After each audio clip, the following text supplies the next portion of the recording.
This is Josh Holyfield, and welcome to another episode of Make America Swole Again. A no bullshit, no sugarcoating, snowflake-free podcast where I teach you how to step out of your comfort zone, stop dreaming, and start smashing your goals in fitness and in life. All right. What's up, gentlemen? It's been a couple of weeks. Hopefully everybody's doing all right. I hadn't been on here for last week. I decided I needed to take a little bit of a break because I've been working so hard. Little quick update for you. We've been staying steady on our transformation challenge. I am officially down from 230, and at my lowest over the end of last week, I was down to 210. We're still doing a basically no carb carnivore diet. Last week or so, I haven't been in the gym. I focused pretty much solely on jiu-jitsu. Been trying to keep my consistency as far as my weight training is concerned, but what was happening is as I was dealing with an immense amount of joint pain in my elbows, I needed to give my body some time to acclimate to the changes that I was making with my regimen. So the plan is starting next week, I'll be getting back into the gym every day, in addition to doing the jiu-jitsu in the morning. Been making lots of huge strides in my progress with on the jiu-jitsu mat. And believe it or not, man, one of the really huge benefits of losing all this weight is I haven't lost as much strength, or in proportion, if that makes sense. So when I started doing the jiu-jitsu again, picked it back up about 5-6 weeks ago, I was around 235 or so. And now I'm hovering around that 210, which puts me in a fucking completely different weight class, like the way that they do things. So at 230 plus 240, I'm basically in ultra heavyweight. And at least now I'm just a heavyweight.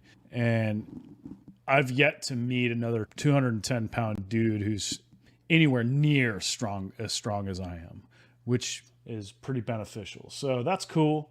Things are going real well over here. Like I said last week, I just needed a little bit of a break. We're back, and hopefully today I can offer you some really cool insight. It's something that we're going to spend some time talking about. I touched on the subject matter today with my fire teams group, Alpha Guys.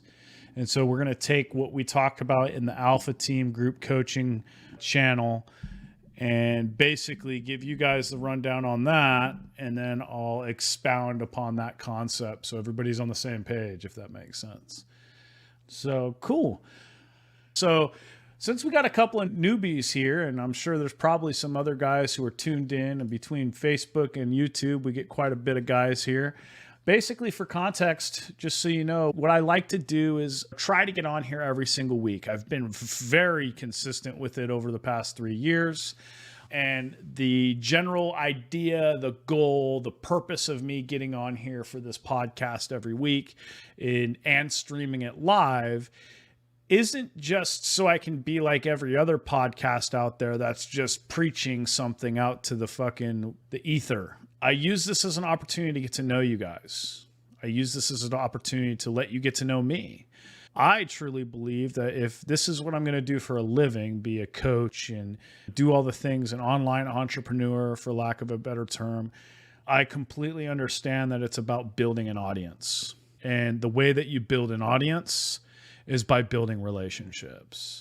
And the way that you build relationships is by being relatable and relating to people and letting them get to know you and sharing parts of yourself that most people don't. You guys get an inside look at my life and who I am and what my values are, and actually see that I truly do live the stuff that I preach. And I also get the opportunity to get to know you guys and hopefully better equip me to provide the insights and the information that you need to be successful in reaching your goals. So this podcast is the opportunity for me to get on here and do that.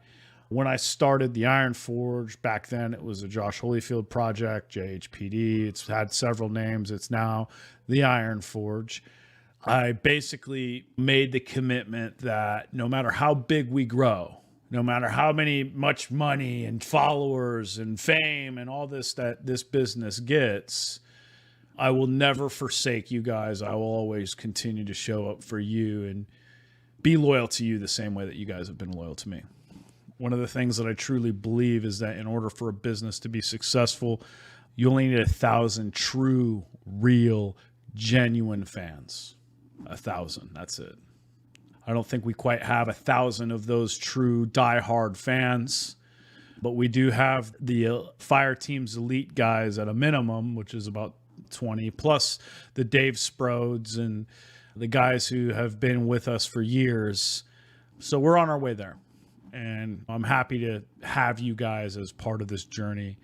And that's why I do the podcast. So if you're new here, do me a favor, man. Just go ahead and drop a comment. Let everybody know who you are, maybe what your goals are, and what you feel like you're trying to accomplish by being part of our community. And if you guys aren't new here, make sure you give these guys a warm welcome and make them feel at home. Last thing before we get started on the content for you guys tonight, I'm going to have one quick announcement. I'm just going to share some cool stuff with my business that I wanted to share with you, and then we'll get into the content. But do me a favor, if this is something that you look forward to, you enjoy, you get value out of the message. The only thing that I ask is, obviously I told you I do this for free. This is something I look forward to doing every week. This is an opportunity for me to get to know you guys and hopefully provide you with as much immense value as humanly possible. With that said, if you do feel like these calls are valuable, these podcasts are valuable, do me the favor and just word of mouth is basically how we grow here. It's the best way that you can support me. If that means sharing it to your social channel, if that means sending the YouTube link over to your friends, I would really appreciate you taking the time to do that. And if you don't feel like the content that I provide you guys is valuable, then you can say, fuck you, Josh, and I'll go fucking put my finger inside of myself later, and we'll just leave it at that. So real quick, man, if you guys haven't noticed, what I've been doing is making some adjustments to the way that the umbrella of the Josh Holyfield enterprise is structured. So we started with the Iron Forge, and initially the intent with that was it was a combination between building my personal brand while also building a fitness business that helps people. This is what I'm most passionate about. Fitness truly saved my life. If you guys saw, I put a post out today, I think it was on Instagram, where I basically said there was once a time in my life where I was depressed and struggled with anxiety, struggled with PTSD. I was isolated. I was alone. I checked out of the relationships with my wife and my kids, and it became extremely overweight and addicted to video games. And I wasn't as faithful as I should have been with my marriage as far as talking to other people. And I just wasn't who I knew I was meant to be. And it was because I had allowed my mental health to just completely go to shit.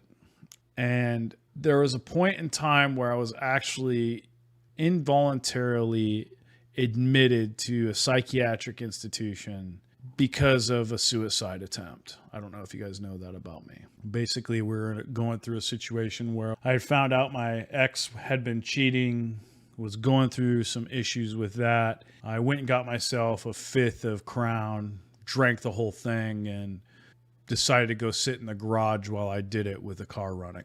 A couple hours later, my ex-wife and my mother found me passed out on the floor in the garage.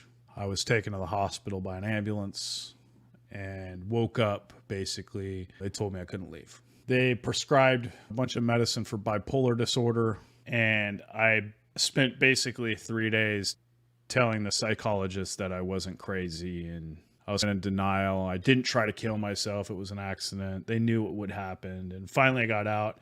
And I got out, and my wife at the time wasn't even there to pick me up. It was my mom. And I got home, and my wife was gone. Left. So that was a really challenging time for me. It was a big setback. And around that time, I was taking the depression medication. I was taking medicine for bipolar disorder. My father had bipolar disorder, so they had assumed that was what I had as well. And I hated how I felt. It fucking numbed me. I was a zombie going through existence. And the medicine that I was taking for the bipolar disorder was making me sleep like 15 hours a day. I almost lost my job. Like, it was a very terrible experience. It was probably the worst time, one of the worst eras of my life. So that's when I decided to start getting back into the gym and really becoming serious about it. Before that, this is around circa 2015 when all this happened, when I'm telling you about 2013, 2014, 2015. I had been in the gym. I had about 8-9 years already of experience, but that whole year I had basically completely let myself go and lost all of the progress. And it was really challenging to even get back into that motherfucker. So whenever I tell you guys, I know what it's like to be fucking fat. I know what it's like to struggle with motivation and be ashamed of what you're in the mirror, and know that you hate yourself and you hate what you see when you look in the mirror, and still fucking continue to go through your day without, and know what you need to do, but not being willing to do it. Like, I know what it's like, and I know what a lot of you guys have been through. And so I stopped taking all the drugs. I chose to stop being a fucking victim, and I started hitting the gym again. And there's actually, I think I have some photos. I guess if I was more prepared, I would. But I think we did, that year, I did the bodybuilding.com $250,000 transformation challenge, which was like the New Year challenge at the time. And I ended up losing like 35 pounds. I went from fat, which is the transformation photo that you guys see me, the overweight version of me all the time, where I'm holding the sign. It says 250 on it. That's why. I lost like 30 pounds and went from that to having abs over 90 days. I did a fucking phenomenal job, but I obviously didn't win the challenge. But dude, the mindset shift that happened over that 90 days, it changed me forever. The gym, it changed my life. And so that's why when I started doing this, I was so passionate about helping guys who were in the same place that I was. I know what it's like to struggle with that depression, where you feel like you're never going to get a fucking break. There's no point in even trying any harder than you already are. And you're become almost apathetic about life. I've been there. And when I started this business, the Iron Forge, I started to see the changes that it was having in the lives of men who struggled with the same problems and the same challenges. And that was it for me. But ultimately, when I started this Josh Holyfield enterprise, that I'll call it, the intent was to use this Iron Forge or Josh Holyfield project as a vehicle to build a personal brand, to build a large audience, to build exactly what we have here with the Iron Forge Brotherhood. And ultimately, the goal from that point was, okay, now that you have this personal brand, you can leverage your reputation and the relationships you have in those audiences and build businesses that serve that audience in different ways. Notice I said serve that audience in different ways. So everything that I do as far as my businesses are concerned is about building a community or helping a community. Obviously, the Iron Forge, pretty straightforward. We've built a community of camaraderie around fitness. I would say Fire Teams right now is that premier offer, and it's been probably the catalyst for the change in most people's lives, more than I ever thought I would be involved in. This is something that I'm very proud of. It'll never go away. Alpha Forge Coffee is a company that it's a combination of two things. So the first things is I know that most blue collar men in military, we drink coffee. That's the thing. If I did a poll in our Facebook group with almost 30,000 people, I would say at least 80% of them are coffee drinkers. Most of you guys are okay with drinking fucking nasty ass coffee, but the Alpha Forge is artisan, high quality, high grade, incredible fucking coffee sourced from all over the world. And so that's the first thing, obviously serving you guys a high quality product that you're already using. No brainer. But what we did is we structured it so that I identified numerous nonprofits that contribute directly to law enforcement, first responders, or military veterans.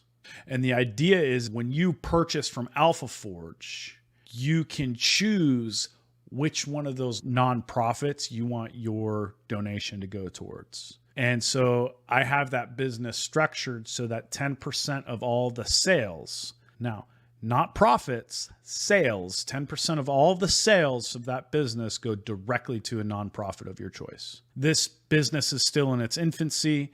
We're just getting started. The first announcement that I'm going to be making is I have decided we're going to start doing a segment called Coffee Talk. I think that's what it's called. My wife came up with the name. And basically what this is, about 3 times a week at a minimum, what I'll be doing is basically sitting with you guys first thing in the morning and brewing my cup of coffee and having a conversation, telling a story about something, whatever it is. And so this could be a funny story, an inspirational story, some type of entertainment, story about my life. It's just basically fucking morning story time with Josh. That's what it's going to be. During this, you're going to get a different side of me. On this call, I'm very professional, direct, I guess more professional, but you get a business side of me where with that, it's going to be me in my fucking kitchen with my feet up, leaning over my kitchen island, having a cup of Joe, talking shit. And the idea is, again, I want to build a community where when we do our coffee talks in the morning, eventually we can start live streaming it. And those live streams will be conversations that we have with the community every day. And I think that'll be really cool. Or at least if we post the videos on TikTok and Instagram and Facebook, people ask questions, they'll want more details, and it'll drive conversation and future content. And I think that's really powerful. And so we can build a community around these morning coffee conversations. And oh, by the way, we offer coffee where you can donate to a nonprofit of your choice that supports first responders and veterans. That's kind of the way that we're going to do it. And I think it's a really cool idea. I've been really struggling with how I want to build a community around that business. And I think I've hit the fucking nail on the head when it comes to that. So that's really cool. The other announcement that I want to make, and this is ironic because I just came down on a bunch of people for wasting my fucking time in my DMs, sending me memes while I'm trying to work. But if you guys don't know, one of the other businesses that I run, it's called FAFO Apparel. The basis of that business is it was a business that a friend of mine, Sean, and I started when we were young kids. This is back in probably 2003, 2004 timeframe. We were the ones who, I should have fucking trademarked FAFO like 17 years ago because I'd be a multi-millionaire just by trademarking it. But we didn't, of course. But we had shirts and we sold them locally. This was in Sacramento, California. And it was like the cool trending fucking local brand that everybody wore. It was really cool. As we got older, I joined the military, moved away. Sean pursued his career, my best friend that we did it with. And it just dwindled, withered away. So I made a decision a couple years ago that I was going to go ahead and invest the time to basically recreate this business.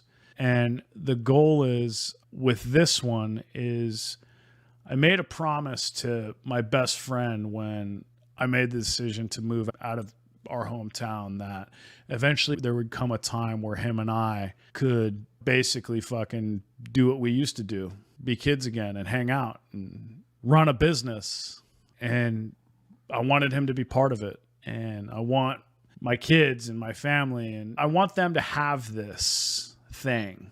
And the thing that about FAFO Apparel was it wasn't just fuck around and find out. Like it wasn't that. It was, especially in California where we grew up, being hyper liberal and just the way that culture was when we were kids, fuck around and find out was more than about just being a cocky young dickhead with a funny tagline. It was more standing on our hill. This is what I believe. These are my values. This is who I am. And I'm going to be who I want to be unapologetically. And if you don't fucking agree, if you're whatever the case may be, like, I don't fucking care. This is my hill and I'm going to defend it to death. And that was the attitude that him and I had growing up as young kids. And that was the symbol for that, for me at least. And so the idea behind FAFO was to reinvigorate that and build a community around that mindset. What I've decided to do, and this has been something that I've really been challenging, is like, how do I make fucking TikTok videos and produce content that explains what I just explained to you? So I decided that we're going to go down the humor route. FAFO is now a common tagline. It's a trend. People are familiar with it. 15 years ago, they weren't. And the whole social media account for Faithful Apparel is going to be me featuring people fucking around and finding out. So what we're going to do is we're going to do a segment called Faithful Fails, where basically what I do is I green screen or duet or stitch a fail of somebody doing something fucking stupid. And that's going to be your weekly Faithful Fails. And the idea behind that is obviously we're going to bring humor to it. It's going to bring brand awareness. It's going to make people laugh. And it's going to be another way for you guys to see a side of me that you may not have seen before. If you do the Iron Forge group coaching calls, you've seen the funny Josh. Believe it or not, I'm a goofball.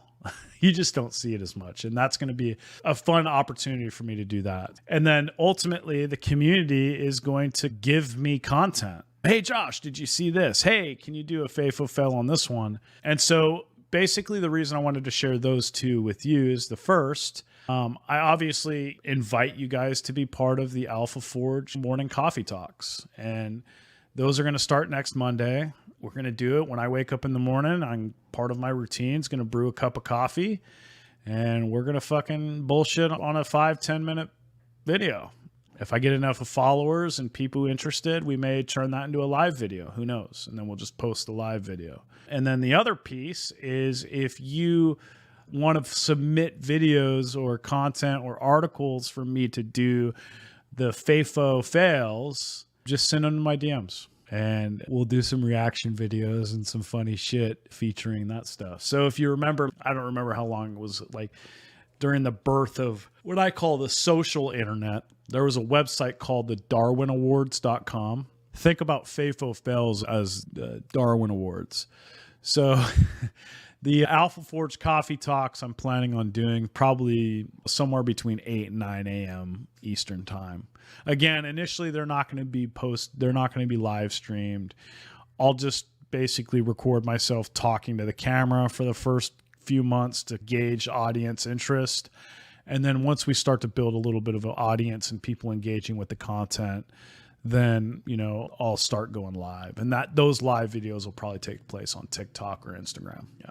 Or both. I don't know. I want it to be super casual, super informal. Like this podcast is a fucking commitment. I don't want to fucking wake up in the morning and be like, oh, I got to do a coffee talk and have this huge obligation to do it. I'm more so like, I'm going to brew my coffee in the morning. If I have something on my mind that I want to talk about or a story to tell, then I'll tell the story. If not, whatever, I'll go on my merry good way. So anyway, that was the announcement. I know we're already 40 minutes into our live. I have a tendency to do that. I like to talk. I like to hang out with you guys. But the title of tonight's podcast, and real quick, if you haven't liked the stream or the podcast already or the YouTube video, you're not subscribed, somewhere around this video, depending upon where you're watching, do me a favor, hit that share, hit that subscribe button. Let me know that you like what we're doing here. I've got some of you guys watching on YouTube. I got some of you guys watching on Facebook. Wherever you are, do me a favor and hammer those buttons. Make sure that you let everybody know that you like the fucking content. Again, like I said, what I'd like to spend some time talking about tonight is how to overcome setbacks, how to overcome adversity. What do you do when you're on a path in your life in pursuit of something and you experience a setback that you feel is holding you back from achieving the thing that you want to achieve? And so I'm eventually going to get to that. And this is going to come full circle as I talk to you about this for the next 15, 20 minutes. What I want you to do is I want you to really spend some time thinking in the moment about this. And then at the end of this whole spiel of me walking you through this process, you're going to be like, fuck, man, I never thought about it like that. So I want to start with the word discipline. If you're in the comments, I want you guys to do me a favor and leave a comment and tell me, what is your definition of discipline? And is it something that you can acquire? And while you guys are typing in the comments, I'm watching right here on my screen as they pop up. I want you to really consider the concept of two examples that I'm going to give you. And then I'll give you a kind of a third explanation. So do you think that it's a coincidence that if you're a Christian or you read the Bible, that Jesus had disciples. And have you ever noticed that when you're talking about a subcategory of something, a phenomenal example is martial arts, it's referenced as a discipline. What discipline of martial arts do you partake in? Interesting. So I've done a podcast, I believe, on this in the past, so I'm not going to go too deep into it.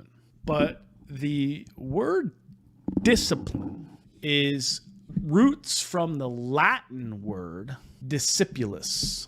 And the definition or translation of the Latin word discipulus is, you're not going to believe this, pupil, student.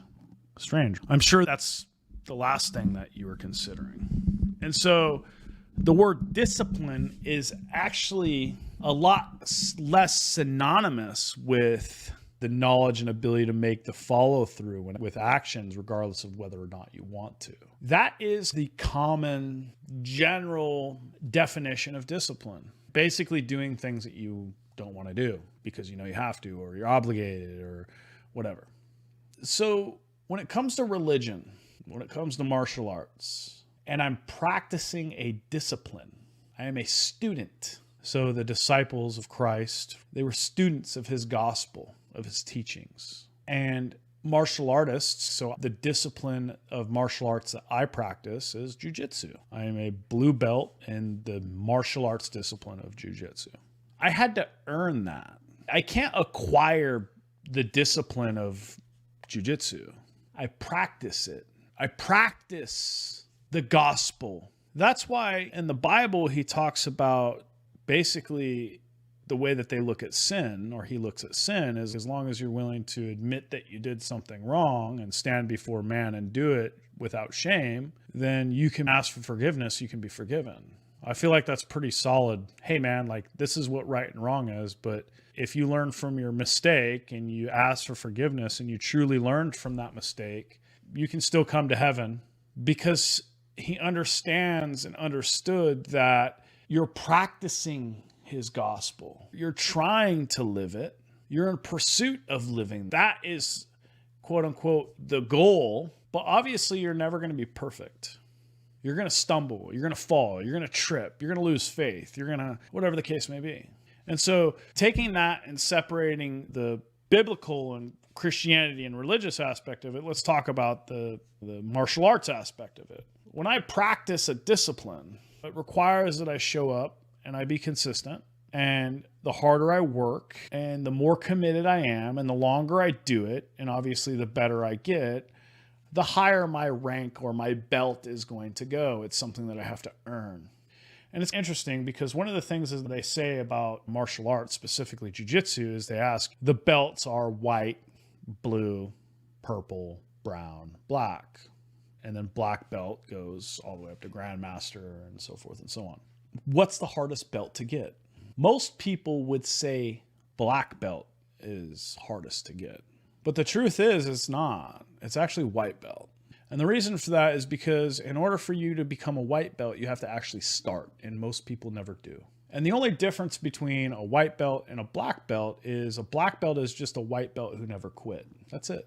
As far as challenging belts and progression, I would make the argument that blue belt is the hardest belt to get past. White belt weeds out the people who quit or aren't meant for it. But once you've achieved, okay, I'm here and I'm committed to this discipline, blue belt's the hardest to get past. I've been a blue belt for 13 years.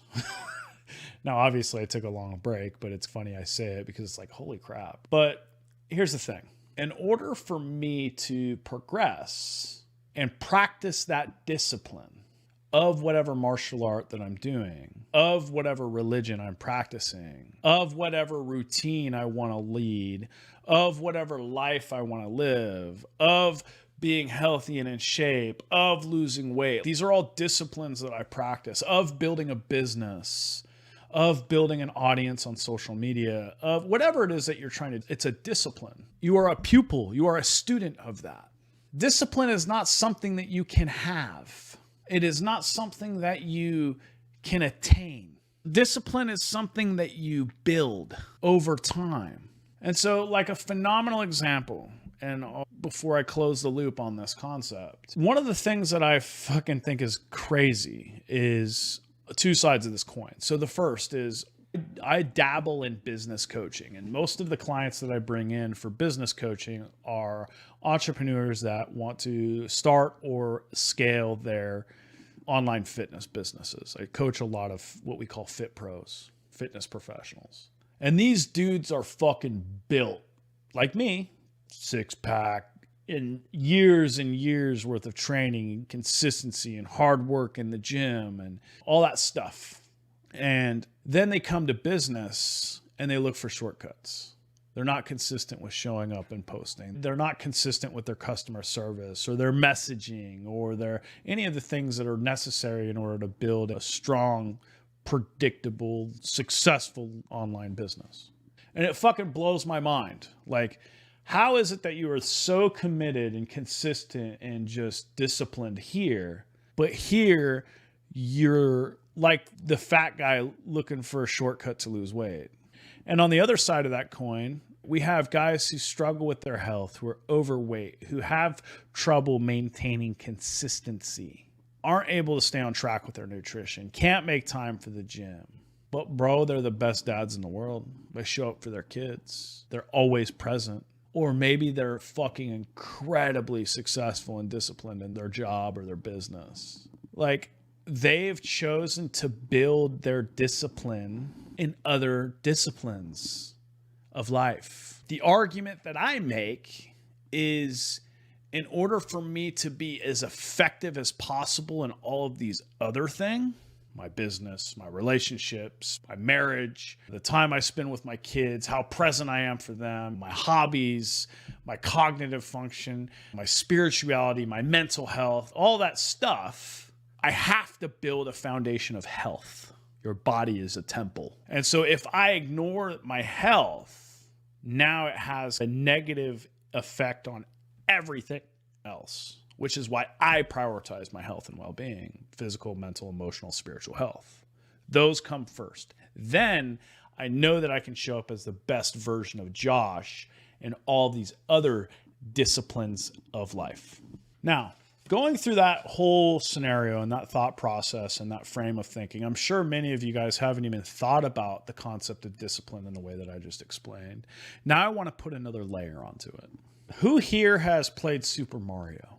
I'm sure most of you guys have. Guys watching in here, if you've played Super Mario, you know that as you progress, it's a level-based system. Level 1, level 2, 3.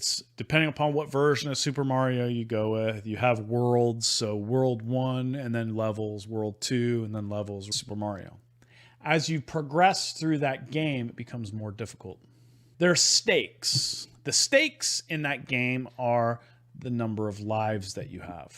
So it's expected that as you go through these Super Mario levels, you're going to die. That's why you have lives. And so typically after you run out of lives, the game is over. Those are the stakes. So they start this game that has this natural progression where it gets harder and more difficult over time with the intent of knowing that you are going to fail. Like, you start a video game, you want it to have a healthy amount of challenge. And most video games, if you play them, they are almost like progressive overload in how difficult they are. So the first couple levels are easy, super simple, learn the buttons, learn the controls, hand-eye coordination. And as you progress, it's just a little bit harder than what your skill level should have been based upon completion of the previous level. And then every once in a while you come to a point during the game where there's a certain level that kicks your ass and you spend however long on it and die on it numerous times. And what happens when you beat that level? You get that dopamine high. Fuck yeah. You feel good. You feel fulfilled. Do you stop playing the game? No. What happens when you come to a level that you don't feel like you can beat? At what point do you quit? Maybe you'll take a break from it. Maybe you'll set the game down and come back tomorrow. Most men and boys will fucking sit and die on that level for hours and hours until we finally develop the skill to beat it. What would you say if I told you that the way that I just explained Super Mario is exactly how discipline works, developing discipline. And the challenging levels that I just explained, those are your setbacks. Those are the periods of time where you face adversity. Those are the really big challenges. So a phenomenal example is just like Bubba Rocha said, level 8 was the fucking ass kicker for him. Here's the thing that you guys forget when you're going through difficult and challenging times in your life or you face setbacks is you had to beat levels 1 through 7 in order to get to level 8. And I'm sure during your progression through levels 1 through 7, there were setbacks that took place there. And you had to overcome those obstacles, those challenges, those periods of adversity in order to move to the next level at that stage. And as you become more competent and better and more disciplined, your skill level increases. But the degree of the challenges that you face also increases. So one of the coolest and most interesting quotes that I've heard is, you can measure the value of a man based upon the size of his problems. When I was a teenager, like in high school, my biggest problem was making it to fucking school on time and making weight for wrestling and probably whatever fucking nonsensical drama my girlfriend had going on at the time. You look at your kids' lives and like the problems that they see as life altering, you're like, it's meaningless to you. Then as you get older, you go to college, your problems get bigger. You got to start paying rent. Maybe you have to get a job and actually worry about paying your bills. Whatever the case may be, you have kids, your problems become even more. As you progress in your career, you become more responsible for more things and more people and bigger parts of the company. Your problems grow. 20 years ago, when I was 15 years old, I had no problems. But the problems that I had at the time, to me, they seemed like they were big problems. Today, at 35, I own 4 online businesses. I manage a handful of employees, revenue. I spend thousands and thousands of dollars in marketing every month. I manage those budgets. I have 6 children to manage the health and for. I manage my home. The list goes on. I have a lot of big problems. Like my problem is making payroll. These things are fucking things that I never would even have fathomed when I was 15. A lot of people, they lose sight of the fact that the reason their problems or adversities or setbacks from those adversities are so big is because they've become so big. They have progressed so far. And now, if you look at that singular problem as if it's isolated in your life, yeah, it seems like it's this huge mountain to climb. But you're not at the bottom of the mountain. That's the part that you guys forget. And so a lot of people ask me, they're like, hey, Josh, I have all these things happening in my life, these distractions, these obstacles, these setbacks, these challenges. What do I do to overcome them? I'm here to tell you that these are necessary aspects of building in the discipline that you're pursuing. So like all of us is practicing the discipline of being a man, being a dad, being a husband, being a business owner, or whatever the case may be. And as we practice those disciplines of life, we're going to be faced with a series of problems associated to the growth that's necessary in order to become black belts. Remember, a black belt is just a white belt who never quit. Never quit what? If becoming a black belt was fucking easy, everybody would have a fucking black belt. He didn't quit during the times of hardship, during his setbacks, during his adversity, during those challenges. How do you overcome those challenges mentally? That adversity, those setbacks, is stop looking at them as if they're a bad thing. Instead, start looking at them as your opportunity to progress. Life and mastering any of its disciplines is very simple. And I'm going to give you the formula. The very first thing is obviously you have to believe that you can get to where you want to go in that discipline. whatever it is, your job, your business, your physique, your relationships, your finances, whatever. Then once you have that basic level of belief that you're actually capable of that, all you have to do is start moving towards acquiring it. And what's going to happen as you start taking action is you're going to slip, you're going to fall, you're going to fail, you're going to experience adversity, you're going to experience setbacks. That is the journey. Those are the hardening lessons and the experience that you have to overcome and acquire in order to become a master of that discipline. So as long as you make mistakes, you fail, you have setbacks, you face adversity, and after you slip, fall, fail, and skin your knee, you get up and you realize you made a mistake, you adjust, maybe I can try it this way, and then try again. You'll never completely fail unless you quit. It's impossible to be a failure as long as you iterate on your mistakes and you never give up. That's it. The problem is most people quit when it gets hard because they can't pass level 8. They put the game down forever. They never play level 8 again. And then they're stuck at level 8 in that discipline of whatever it is that they did. Think about that. And instead of looking at these adversities and these setbacks as a negative thing, instead you should be viewing it as an opportunity. Because facing struggles in your life while you're in pursuit of becoming the man that you want to be and creating the life that you want to create, those setbacks and adversities are an indication that you are moving towards the thing that you want. If you're living in a world where you don't have stresses, you don't have failures, you don't have challenges, you don't make mistakes, you're comfortable and you're happy and you're just stagnant, you're not getting better in that discipline of whatever life you're practicing. You're stagnant there and you're not elevating. The challenge is, the adversity is required. It's a prerequisite for level 9. If you can't beat that boss, you need to go find a way to beat that boss. Then when you can beat that boss, now you get to move to level 9. Guess what? All of the things that you learned that got you to a point where you were able to beat level 8, those are now the minimum standard of performance from level 9 and beyond.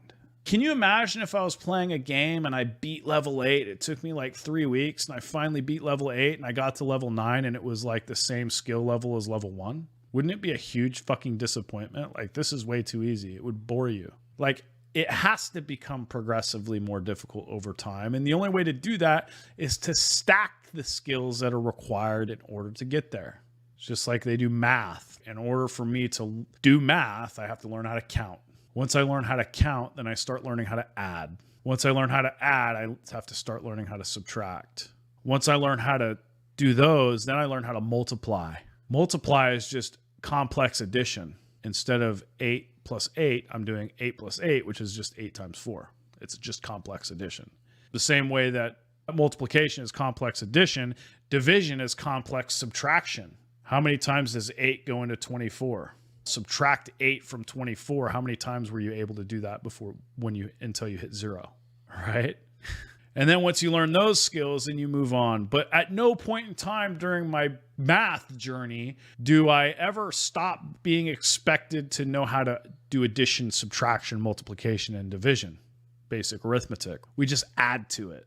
Then you get to fucking geometry and algebra and then calculus and trigonometry and so forth and so on. Like, I can't do trigonometry without first doing geometry.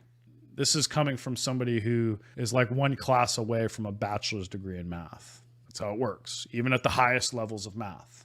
That's how everything in life is. I stack skills over time, and the way that I learn and acquire those new skills is by failing, through adversity.